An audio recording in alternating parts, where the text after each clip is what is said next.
हमने अपने पिछले वीडियो में बात की थी कि मोहम्मद बिन कासिम को खलीफा के आदेश से वापस लौटना पड़ा। आप में से किसी ने मुझसे कमेंट में यह सवाल नहीं किया कि खलीफा ने मोहम्मद बिन कासिम को वापस क्यों बुलाया, जबकि वह तो युद्ध जीत गया था और उसने सिंध से होते हुए मुल्तान तक विजय कर ली थी। आपने सवाल नहीं किया, कोई बात नहीं, हम ही बता देते हैं कि खलीफा ने मोहम्मद बिन कासिम को वापस क्यों बुला लिया। हम आगे बढ़े उससे पहले आप इस वीडियो को जमकर लाइक करें ताकि अधिक से अधिक लोगों तक पहुंचे, और इस वीडियो को अधिक से अधिक शेयर करें ताकि अधिक से अधिक लोगों को हिंदुओं का सच्चा इतिहास पता लग सके। चलिए शुरू करते हैं। मोहम्मद बिन कासिम ने देवास में बौद्धों को पराजित करके अल्लाहू अकबर की गरज के साथ सिंध के मुल्तान, ब्राह्मणाबाद जैसे किलों को फतेह कर लिया। राजा दाहिर को हराने के बाद हिंदुओं की छोटी छोटी सेनाएं उसे नहीं रोक पाई। मोहम्मद बिन कासिम ने न सिर्फ सिंध को फतेह किया बल्कि उसने इस्लाम के आदेशानुसार सिंध के बहुत से मंदिर तोड़े। सिंध की औरतों को अरब देशों में बेच दिया गया। उसने गायों को चौराहों पर लाकर काटा। सिंध में अधर्म फैलने लगा था। सिंध के लोग सिंध छोड़कर भागने लगे थे। इन्हीं सिंधी लोगों की एक टुकड़ी भागकर मेवाड़ देश जा पहुंची। मेवाड़ में एक सूरवीर परम महाकाल भक्त भारत के महान योद्धा क्षत्रिय काल भोज का राज था, जिनका नाम था बप्पा रावल। मैं आपको बप्पा रावल के बारे में कुछ बता दूं कि वे दुश्मनों पर काल बनकर टूट पड़ते थे।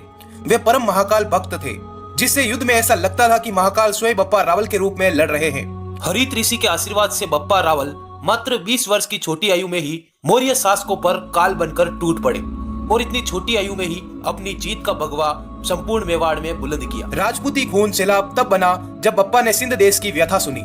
जब बप्पा ने सुना कि मल्लेच्छों ने सिंध फतेह कर लिया है और इन मल्लेच्छों ने बहुत से शिवालयों और देवताओं की मूर्तियों को खंडित किया, तो बप्पा का खून खोलने लगा। बप्पा ने क्रोधित स्वर से अपने सरदारों और सेनापतियों को आदेश दिया कि हमारे किलों को कोई जीत ले तो उससे तो मात्र राजपूत का सर झुकता है, पर अगर हमारे धर्म पर कोई विजय पा ले और अधर्म उसकी जगह ले ले तो राजपूत की नाक कटती है। और ऐसा दुस्साहस बप्पा के होते हुए कभी नहीं हो सकता। कहा जाता है कि बप्पा बहुत भारी सेना के साथ हर हर महादेव की ललकार के साथ सिंध की तरफ बढ़े। 712 ईस्वी में बप्पा रावल की सेना महाकाल के युद्ध घोष के साथ मल्लेच्छों पर टूट पड़ी। एक एक राजपूत 10-10 मल्लेच्छों पर भारी पड़ा। बप्पा रावल ने 712 ईस्वी में सिंध के किले को फतेह कर लिया, सिंध में भगवा बुलंद किया। मोहम्मद बिन कासिम पानी के रास्ते अरबी हजाज के पास भाग गया और उसने अरबी हजाज को सारी बात बताई।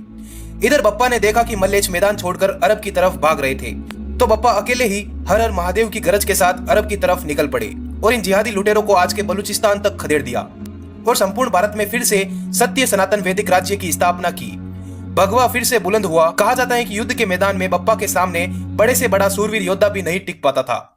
बप्पा में इतनी शक्ति का कारण कोई बोनवीटा नहीं था, सिर्फ सच्चे मन से महाकाल की पूजा करना था। आज के हिंदुओं और राजपूतों को बप्पा रावल के इतिहास को लगातार पढ़ते रहना चाहिए और महादेव की भक्ति में लीन रहना चाहिए। खैर, बप्पा अरबियों को वापस खदेड़कर मेवाड़ लौट आए।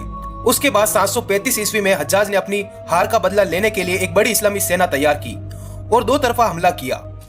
पहला हमला मेवाड़ देश पर और दूसरा हमला जैसलमेर की तरफ था। बप्पा ने दुगने प्रहार से हज्जाज पर जवाबी हमला किया। बप्पा रावल अपनी सेना के साथ हज्जाज की सीमा में जा घुसे। इधर नागभट्ट प्रथम पश्चिमी राजस्थान और मालवा से इन मल्लेच्छों को वापस खदेड़ रहे थे। बप्पा ने आसपास के राजाओं को इकट्ठा करके हिंदुओं की एक सम्मिलित सेना तैयार की। बप्पा के आदेश से एक महान हिंद देश की हिंदुओं की सेना की स्थापना की गई, जिससे इन अरबियों को मजबूत सबक दिया जा सके ताकि ये दोबारा हिंदुस्तान पर हमला करने की हिम्मत न कर सके। इसी के साथ बप्पा रावल मेवाड़ धनी, प्रतिहार शासक नागभट्ट प्रथम और चालुक्य शासक विक्रमादित्य सेकंड और राजपूतों की अन्य सेनाओं के साथ मिलकर एक सेना नहीं बल्कि महासेना का निर्माण किया और निकल पड़े अरब की तरफ। अरब पर हिंदुओं की महासेना का पहला हमला अल हकम बिन अलावा पर किया गया, जहां जीत का भगवा बुलंद करते हुए ये सेनाएं तमीम बिन जैद अल उत्बी व जुनैद बिन अब्दुल रहमान अल नूरी पर काल बनकर टूट पड़ी। बप्पा को पता था कि मात्र इन्हीं राज्यों से ये जिहादी हिंदुस्तान में सेनाएं भेजते थे। यहाँ बप्पा ने जीत दर्ज की, पर हिंदू मान्यताओं के अनुसार बप्पा ने विदेशी शत्रु के राज्य पर कभी कब्जा नहीं किया। बाद में ये महासेना गजनी की तरफ निकल पड़ी, जिसके बाद गजनी के शासक सलीम अल हबीब को खत्म कर दिया गया। बाद में इन इस्लामियों के लिए हिंदुस्तान आना मौत के समान था, क्योंकि बप्पा दीवार बनकर खड़े थे। बप्पा के डर से अरब शासक भारत की ओर नजर उठाकर देखने से भी डरते थे। माना जाता है कि करीब 400 सालों तक मुगलों ने भारत पर आक्रमण नहीं किया।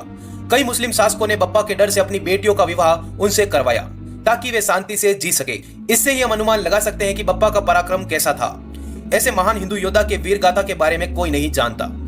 ऐसे नायकों की तो पूजा होनी चाहिए थी, लेकिन हम इतने कृतज्ञ हैं कि हम इनको याद तक नहीं करते। कहते हैं वर्तमान पाकिस्तान के रावलपिंडी शहर का नाम बप्पा रावल के नाम पर ही रखा गया था। भारत के महानायक, महान योद्धा जनता के बापू बप्पा रावल को कोटि कोटि नमन। जय मेवाड़, जय राजपूताना।